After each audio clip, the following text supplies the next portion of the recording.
Buenos días, buenas tardes, buenas noches, según sea el caso, que el Señor te bendiga. Y aquí seguimos con nuestro seminario bíblico online de Casa de Oración Banfield. Ya estamos por el libro de Lamentaciones. Gloria al Señor, por esto que ha comenzado en plena pandemia. La verdad que ha sido una bendición esa pandemia porque hicimos muchas cosas. Bueno, tristemente muchos han sufrido terriblemente esta pandemia, pero bueno, el Señor, damos gracias porque nos mantuvo en pie hasta el día de hoy. Estamos aquí, así que gracias al Señor. Dice Lamentaciones 1:12: ¿acaso nada os importa a todos los que me pasáis de largo? Mirad y ved, si hay dolor como el dolor mío, que me ha sobrevenido, con el cual Jehová me ha afligido en el día de su ira ardiente. Obviamente, Lamentaciones es la continuación de Jeremías que estuvimos viendo en la última clase. Y este es un libro del más profundo patetismo, es angustiante y conmovedor. Es un escrito que fue plasmado después de la cautividad de Judá, cuando fue desolada la ciudad de Jerusalén. Le voy a pedir a los chicos que están abajo que si pueden bajar la voz, que sale todo el audio. Con todo, el lenguaje mismo del profeta testifica claramente de la tierna preocupación del Señor por su pueblo en todas sus aflicciones. Si en un aspecto los dolores de Israel son considerados como causados por la maldad del enemigo que Dios utilizaba como siervo de juicio contra Israel, obviamente esto traía mucho dolor. Pero Dios tiene completamente en cuenta esto, o sea, Dios es causando el dolor. Pero con todo, Jeremías siente también correctamente que esto viene de la mano de Dios. Porque el dolor no es causado por los enemigos, o sea, si bien eso causa dolor, lo que causa dolor es el castigo por el pecado del pueblo. Eso es acomodar las cosas como son, ¿no? Acomodar lo blanco con lo blanco, lo negro con lo negro, como cuando uno acomoda las medias, ¿no? No pone todo mezclado, ¿no? Después se pone una verde y una amarilla. No, pone todo, cada cosa en su lugar. Y eso es entender, cuando nos pasan cosas en la vida y nos atacan o nos enfermamos o perdemos plata, perdemos trabajo, etcétera, etcétera, dramas, problemas. Analizar, no quedarnos detenidos en la causa el problema, el efecto, sino la causa. Y la causa es el pecado. Y este es el lenguaje apropiado para aquellos que han sido ejercitados adecuadamente delante de Dios en quebrantamiento y confesión. Es un ciclo de maduración. Quebrantamiento, su confesión. Pecado, quebrantamiento, confesión. Y a medida que vamos avanzando y vamos madurando en el Señor, cada vez intentamos cometer menos errores, obviamente. Siendo Jeremías un sacerdote, él era alguien que sabía lo que en realidad significaba comer, por decirlo de alguna manera, la ofrenda del pecado o la paga del pecado. Es decir, lo que Jeremías sentía, y esto es otra cuestión interesante, de los grandes, tremendos hombres de Dios, ¿no? Que fueron en realidad pequeños hombres de un gran Dios, pero hablando por ejemplo de Isaías, mismo de Daniel, de Moisés, que él hacía suyo propio el pecado y él lo confesaba, él se hacía cargo del pecado. Quizás él no ha pecado, pero él se hace cargo del pecado. Es interesante, esto me recuerda a Job, que él, si bien él era un hombre tan recto que Dios presumió aún delante de Satanás, ¿quién era Job? ¿Por qué? Porque era un hombre piadoso y a la vez pedía por los pecados de sus hijos. Él le ofrecía sacrificio, ¿no? Y a veces pecamos indirectamente o inconscientemente de soberbios al decir, no, yo no he pecado, yo no tengo pecado. Bueno, eso, el que dice que no peca hace mentiroso a Dios, ¿no? Pero qué interesante también pedir por los pecados del otro, de mi esposa, de mi esposo, de mis hijos, interceder, hacer lo propio. Señor, te hemos fallado, ¿no? Como familia, etcétera, como iglesia. No decir, no, estos son todos unos pecadores y yo soy la excepción. No, sino que lo interesante aquí es que cada uno debe hacerse cargo quizás del pecado del otro. Qué interesante, ¿no? Porque esa es la actitud que vemos en Jeremías. El libro tiene una muy importante trascendencia para los santos de Dios en este presente. Por ahí te suena un poco grandilocuente esta expresión santo, pero tenés que ser santo, ¿no? Alguien dice por allí, no, yo no soy muy santito. Eso es un poco tratar de decir yo peco un poco bastante, ¿no? Tenemos que ser un pueblo santo. El libro tiene una muy importante trascendencia para nosotros, especialmente al mostrar cuál llega a ser nuestra propia actitud ante el dolor y la confusión de testimonio público de la iglesia del Señor en la tierra. Es decir, nosotros mismos como iglesia, interceder por nuestro país, Argentina, Perú, Bolivia, el país que te toca, interceder por tu país y decir, Señor, hemos pecado. Esta nación ha pecado, esta nación peca delante de ti, ten misericordia. O sea, es una oración piadosa, es una oración que a Dios le agrada. El ministerio de este libro debería encontrar un verdadero lugar en la experiencia de nuestras almas. El libro de Lamentaciones, que es el que estamos viendo. No es que estas cosas deberían desalentarnos en lo más mínimo o ponernos de mal humor, sino que en ella deberíamos desarrollar en nosotros una actitud humilde, sobria, que implica una voluntad para afrontar honestamente la verdad tal cual es. Muchas veces nos ofende, nos molesta que nos digan la verdad. Y sobre todo cuando el Señor nos exhorta marcando alguna falta, algún error, alguna falla, que todo el mundo te lo deja pasar, pero Dios no te lo deja pasar. Y Dios te lo marca. Y generalmente nos ponemos malhumorados, nos enojamos. Y a veces nos desalentamos. Jeremías profetizó en Judá desde el año 13 del reinado del rey Josías hasta el reinado del hijo de Josías, el rey Sedequías. Esto se documenta en Jeremías capítulo 1, 2 al 3. Judá ya se había degenerado espiritualmente. Y esto interesante, a raíz, los que estuvieron el fin de semana en la iglesia se acordarán lo de Salomón. A raíz del pecado de Salomón se divide el reino. Miren lo que es el pecado de un líder, de un rey, de un pastor, de un padre de familia. Tremendo, ¿eh? Y a pesar de las reformas iniciadas por Josías en Segunda de Reyes, capítulos 22, capítulo 23, nada realmente cambió. Cada vez que Jeremías hablaba la palabra de Dios a la gente, era Jeremías amenazado de muerte. Imagínate que vos prediques o hables y te amenacen, mira, me hablas de vuelta y te voy a matar. Sufrió maltrato verbal, maltrato físico.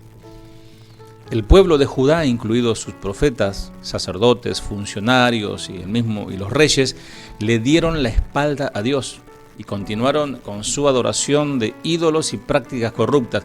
Es decir, uno le da la espalda a Dios y no se queda quietito, o sea, va a ser todo lo contrario a lo que Dios quiere que hagamos. Es tremendo el comportamiento del espíritu humano. Alguien dijo por allí, creo que muy acertadamente, que los mismos demonios deberán sorprenderse ante lo aventurado que es el espíritu del hombre, porque el demonio cree, conoce a Dios y tiembla, y el hombre no conoce a Dios a oídas y no tiembla, por lo poco que conoce. Entonces, la caída de Judá, la caída de Jerusalén, y finalmente llegó el momento del castigo. Llegó por etapas a través de Nabucodonosor, o sea, cumpliéndose la profecía de Jeremías. El rey de Babilonia invadió a Judá en el año 606, 607 a.C. e hizo del rey Joacim su vasallo, es decir, su títere. 8 años después, el ejército de Nabucodonosor volvió a Jerusalén y, arrasó con la ciudad.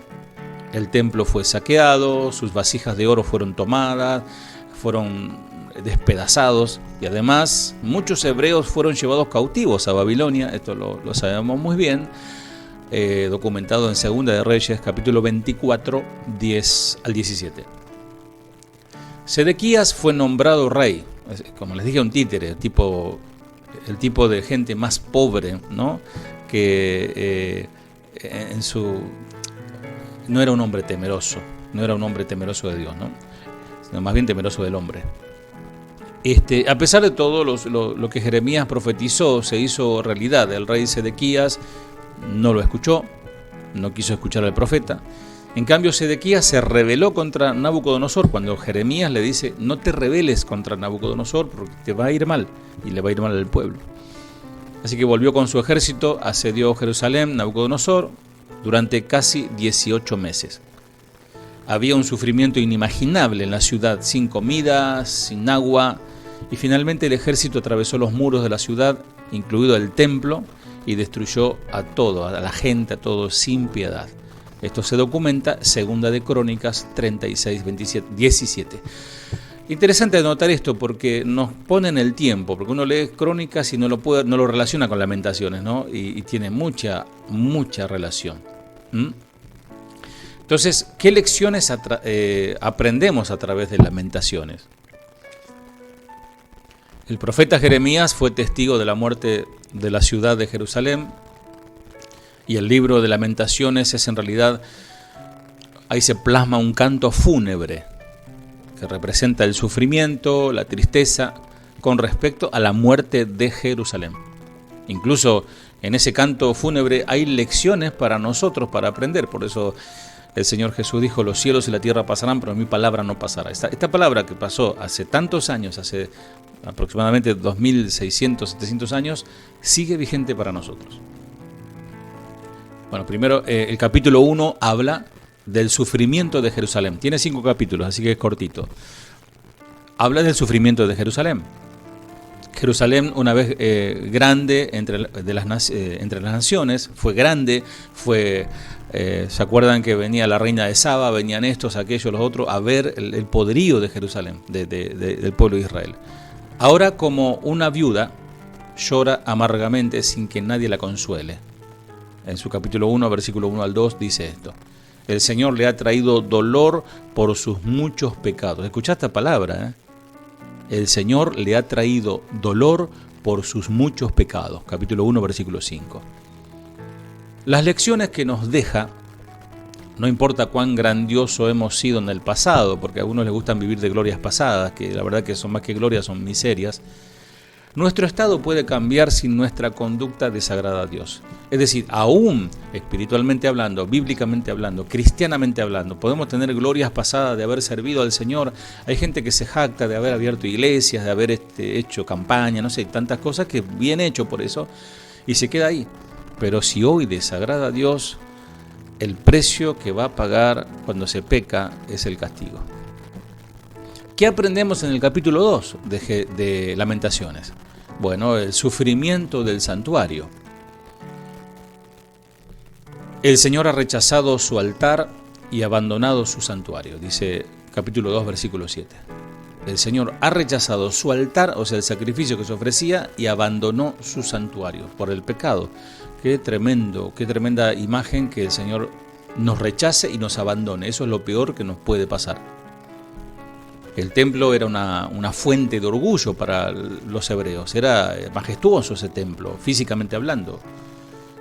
Les dio su identidad, así que cuando fue destruido fue como si estuvieran perdidos. O sea, podríamos imaginarnos, cada país tiene su símbolo. Si pensamos rápidamente en París, ¿en qué pensamos? En la Torre Eiffel.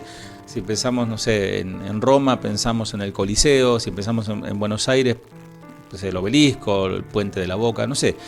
Como que ciertos símbolos que nos hacen sentir orgullosos caen, son destruidos, como pasó en las Torres Gemelas en Nueva York, que esas torres eran un símbolo de poder. Eso fue todo bien estudiado, ¿no? Para derribar ese símbolo que les traía orgullo. Entonces, ¿qué hace el Señor cuando el hombre adora tanto algo como el pueblo de Israel adoraba el templo, no adoraba al Señor, con sus acciones, con su boca decía que lo adoraba, pero con sus acciones no, adoraban las cosas. Y Dios destruye las cosas que ocupan el lugar de Dios. Así que tengamos cuidado si estamos adorando mucho el auto, la casa, no sé, al marido. Cuidado con eso. Adoremos a Dios sobre todas las cosas. Bueno, Dios le dio a Moisés instrucciones estrictas sobre la construcción del tabernáculo y las normas relativas a la adoración. Salomón siguió el patrón al construir el templo. Obviamente, Dios estaba mucho más preocupado por la vida de su pueblo que por los adornos materiales del templo. Si bien Dios es un Dios primoroso que le gusta el detalle, pero lo primero es la obediencia y la adoración, ¿no? Y el temor. Por lo tanto, el Señor destruyó su templo como parte del castigo de Judá. Y notamos también que Dios pudo trabajar a través de la nación malvada como Babilonia para lograr su propósito. Jeremías 25:9. Y también que todo lo que sucedió fue un cumplimiento de una advertencia, de una amenaza de Dios, de una profecía dada por Dios en Deuteronomio 28, donde ahí dice: si me obedecen van a recibir bendición, si no me obedecen van a recibir maldición. Es claro, ¿no? ¿Qué nos enseña el capítulo? Nos sigue enseñando el capítulo 2. Bueno, que podemos tener magníficos edificios como iglesia. Añoramos tener un lindo lugar de reunión, ¿no? Hermoso, grande, etcétera. Podemos tener mucho equipo de adoración, equipos impresionantes, cantantes, músicos eximios, pero si nuestras vidas no son agradables a Dios, podemos esperar solo juicio de Dios.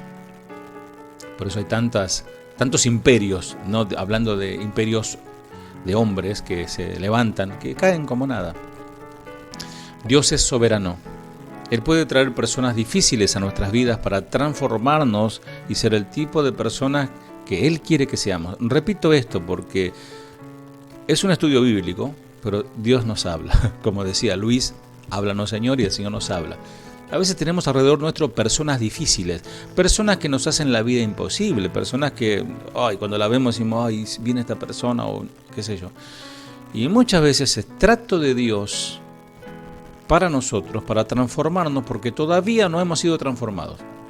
Así que mira que notable que si vos te humillás ante el Señor, ante su palabra, y obedeces lo que Él te está diciendo, Dios hace disipar a tus enemigos. Así dice la palabra.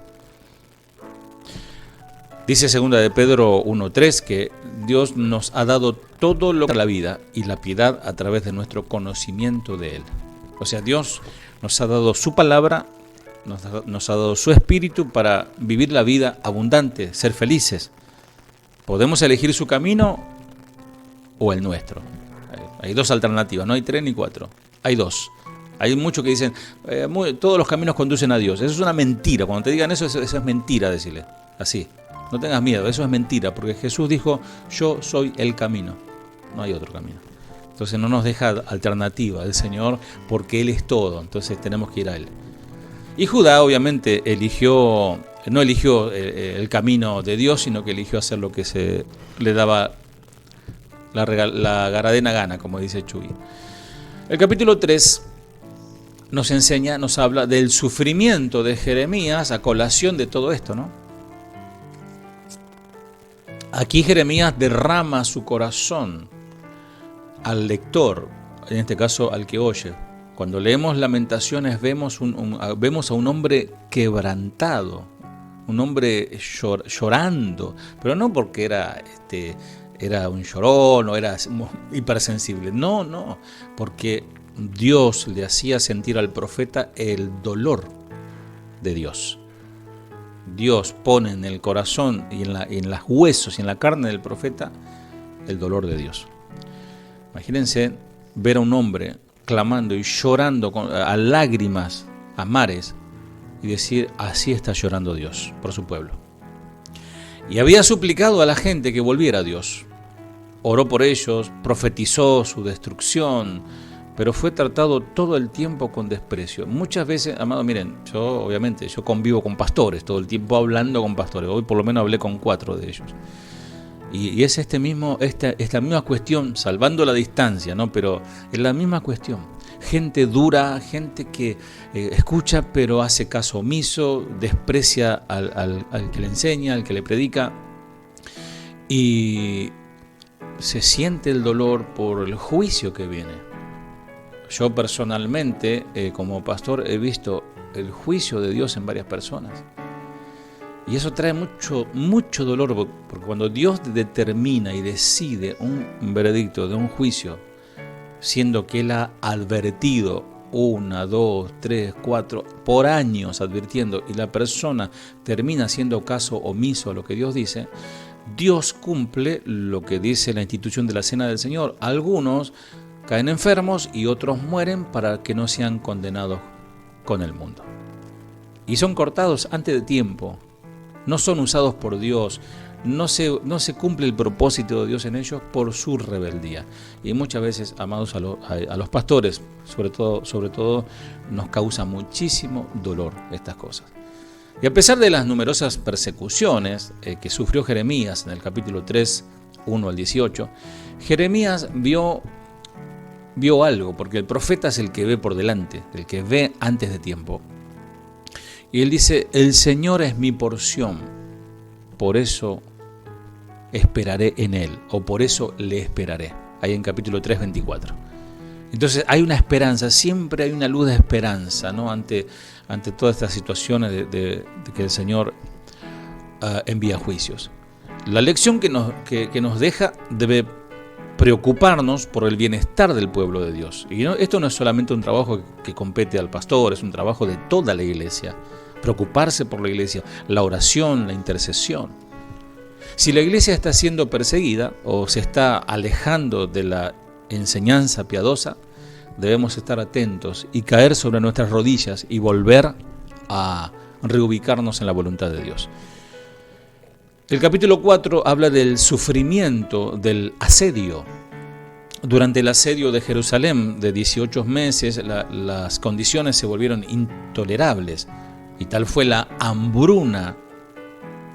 Escucha esto, uno que ama tanto a sus hijos y a veces no se da cuenta que cuando es desobediente condena a sus propios hijos. Uno quiere cuidarlo, quiere que si se enferman, lo lleva al médico, esto, lo otro. Pero ante nuestra desobediencia estamos acarreando juicio para nosotros y para nuestros hijos. Mirá lo que dice el profeta, que fue tan grande la hambruna que la lengua del bebé se pegaba al paladar. El hambre y la sed. En su capítulo 4, versículo 4. Y con sus propias manos las mujeres compasivas habían cocinado a sus propios hijos por el hambre que había. Capítulo 4, versículo 10. Pero sucedió que por los pecados de sus profetas y las iniquidades de sus sacerdotes, esto empeoró. Versículo 13. La lección que nos deja este capítulo 4, en un mundo plagado de conflictos. A menudo son los niños inocentes quienes sufren a causa del pecado de los padres. Si los líderes de nuestra iglesia no son el tipo de líderes que Dios ordena, y esto es para los pastores, los ministros, los que están enseñando la palabra, como dice Timoteo 3, la iglesia se extraviará y dará como resultado un juicio sobre la iglesia, porque Dios determina en 1 Timoteo 3 que el obrero, el pastor, el diácono, quien sea irreprensible. O sea, no tenga nadie de qué reprocharle o de qué acusarle. Cosa difícil, ¿no? Pero no imposible para Dios. En capítulo 5, el último, Judá se arrepiente. Judá se arrepiente. Dice en su capítulo 5, versículo 16, ay de nosotros porque hemos pecado. Qué hermosa oración, ¿eh? Qué hermosa oración. ¿Te das cuenta que nos cuesta confesar aún a Dios? Y decir, ay, porque, claro, no confesamos a Dios porque en cierta manera sabemos quién es Dios y sabemos que si nosotros confesamos el pecado no podemos burlarnos de Dios y pedirle perdón y al rato estar de vuelta en lo mismo, ¿no? Pero esto fue una oración sincera. Ay de nosotros, Señor, porque hemos pecado, gritó Judá. Judá reconoce que Dios la ha humillado. Y su única esperanza está en el mismo Dios que la ha humillado. El mismo Dios que te tiene mal, que te tiene enfermo, que te tiene atormentado con muchas cosas, es el mismo Dios que te quiere liberar. La oración así se hace, como oraron ellos en su capítulo 5, versículo 21. Restáuranos a ti mismo, oh Señor, para que podamos regresar. Renueve nuestros días como antaño. Tremendo. Ahí nos da a entender que ellos fueron prósperos, fueron bendecidos, tuvieron paz. Y a veces el peor momento, o el momento donde más tenemos que estar aferrados al Señor, es en los momentos de prosperidad, en el momento de paz, en el momento donde todo está bien, donde, el marido cobró el aguinaldo, vendimos esto, todos estamos sanos, qué lindo, nos vamos de vacaciones. Ahí es donde tenemos que estar muy atentos, porque ahí es donde nos olvidamos de Dios. Y fíjate, cuando más nos acercamos al Señor es cuando nos falta todo, nos va mal en todo, ¿no? Nuestro Dios es un Dios que perdona a todos los que se arrepienten y se vuelven a Él. Años después la gente regresó a Jerusalén y el templo fue reconstruido.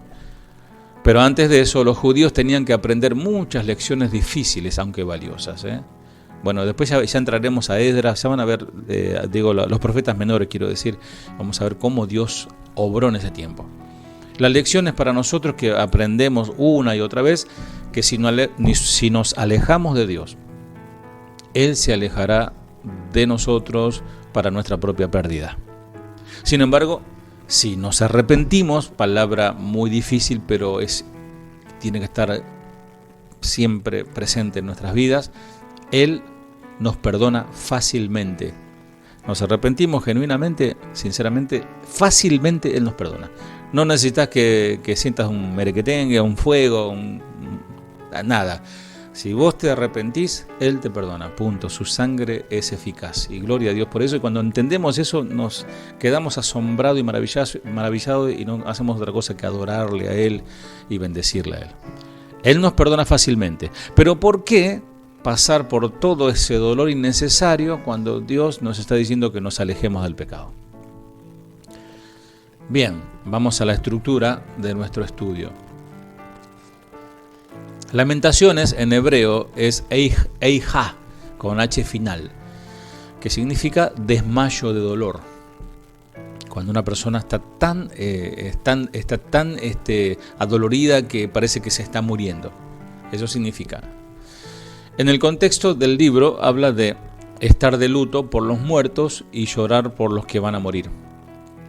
Antiguamente a este libro de Lamentaciones, antiguamente no se llamaba Lamentaciones, este libro se llamaba Clamores Fuertes. Hoy podemos observar en la vestimenta de los judíos ortodoxos, viste que se visten de negro, se ponen el rulo y todo esto. Ese es un símbolo por la destrucción definitiva del tercer templo, del templo de Jerusalén, el segundo templo. El autor del libro de Lamentaciones obviamente nos identifica como el profeta Jeremías, quien lo escribió. Esta opinión es muy probable considerando que el autor fue un testigo de la destrucción de Jerusalén por los babilonios. Y Jeremías se ajusta perfectamente a esta descripción. En 2 de Crónicas 35:25 vas a encontrar esta respuesta. Jeremías compuso en su honor un poema fúnebre, Lamentaciones. Hasta el día de hoy, todos los cantores y cantoras recuerdan a Josías en sus cantos fúnebres que, escrito y coleccionado, se han hecho tradicionalmente en Israel. Fecha de la escritura de Lamentaciones. El libro de Lamentaciones fue escrito probablemente entre el año 586 y el 575 antes del nacimiento de Cristo, y durante o poco después de la caída de Jerusalén. El propósito de la escritura de este libro, como resultado de la continua y no arrepentida idolatría de Judá, la idolatría es un pecado horrible, Dios permitió a los babilonios asediar, despojar, quemar, matar y destruir toda la nación. El templo de Salomón, que había permanecido por 400 años aproximadamente, fue quemado hasta sus cimientos. El profeta Jeremías, un testigo ocular de estos eventos, escribió el libro de Lamentaciones como un lamento por lo que ocurrió a Judá y a Jerusalén. Bueno, algunos versículos claves que siempre señalamos algunos, obviamente todos son, pero remarcamos alguno. Lamentaciones 2:17, Jehová ha hecho lo que tenía determinado, ha cumplido su palabra, la cual él había mandado desde tiempo antiguo, Deuteronomio, ¿no? 28, destruyó y no perdonó, y ha hecho que el enemigo se alegre sobre ti y enalteció el poder de tus adversarios. O sea que pasa lo contrario, cuando una persona no se arrepiente, ese enemigo, ese que te asedia, cuando vos no te arrepentís, caes y tu enemigo se alegra. Impresionante, ¿eh?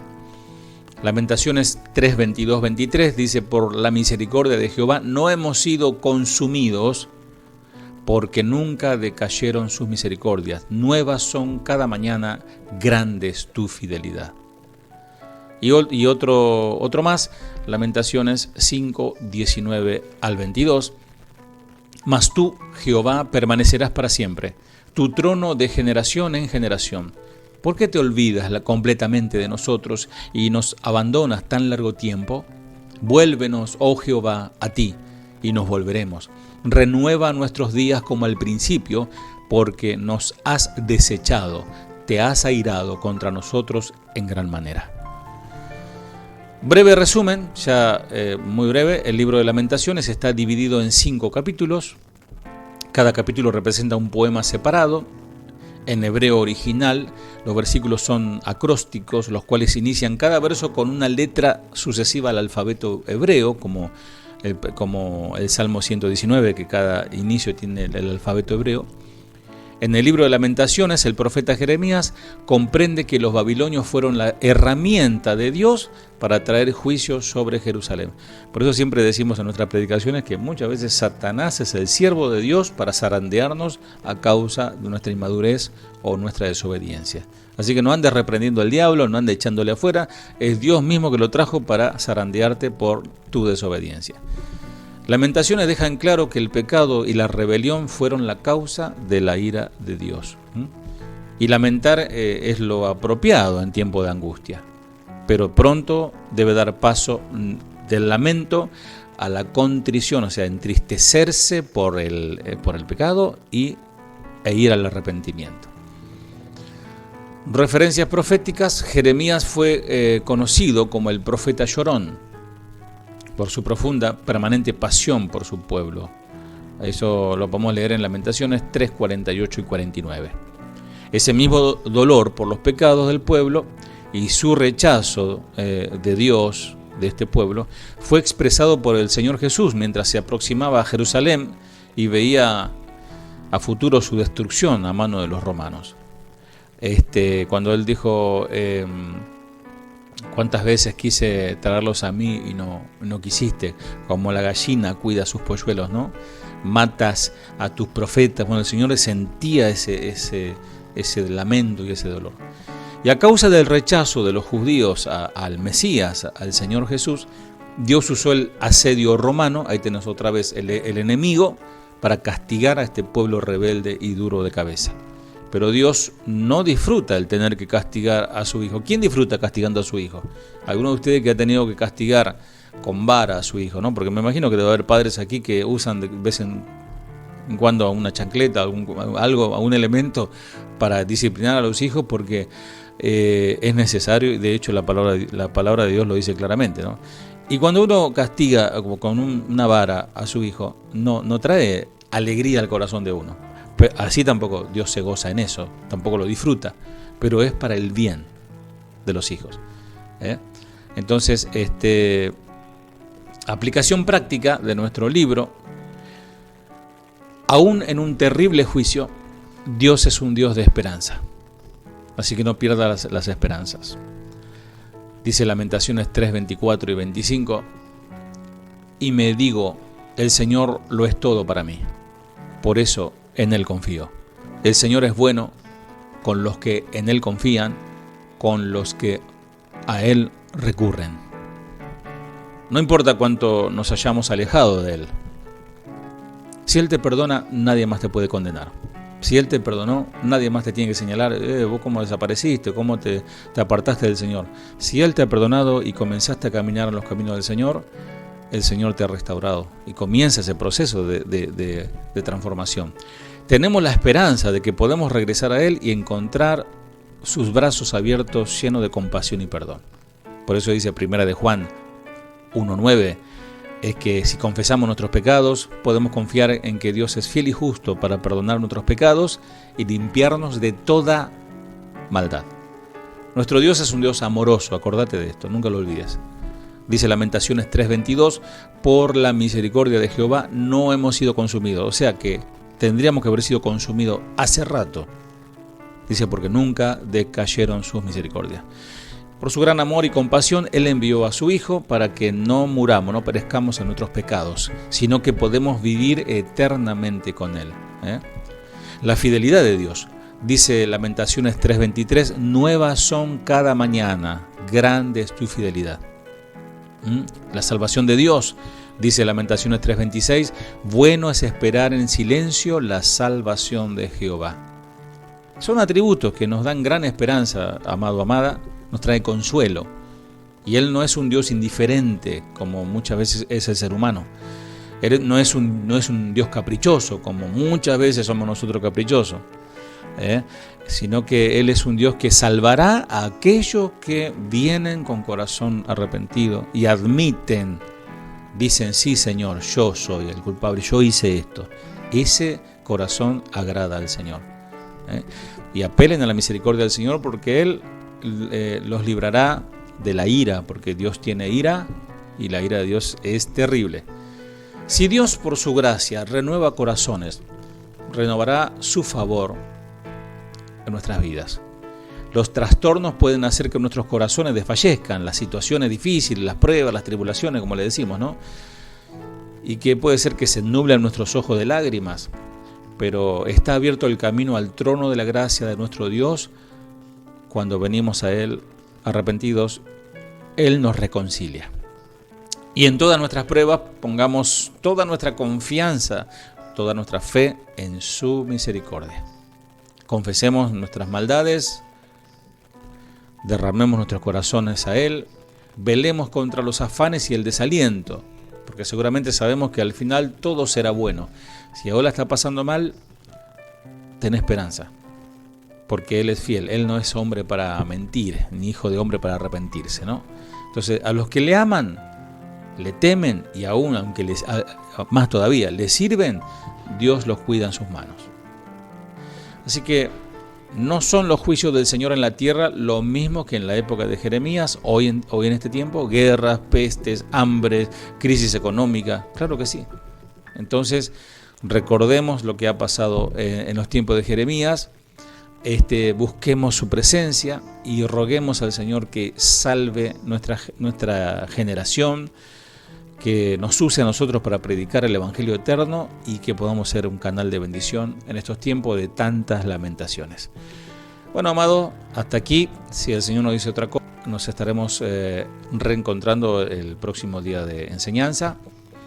Y les comento que tenemos un grupo de Telegram. Si alguno está interesado, me puede escribir al 11 44 29 42 59. Y le estaremos pasando el audio de este día. Que el Señor te bendiga.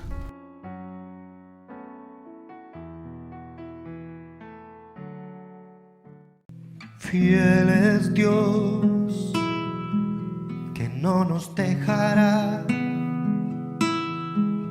ser tentados más de lo que podamos soportar. Fiel es Dios, que no nos dejará ser tentados más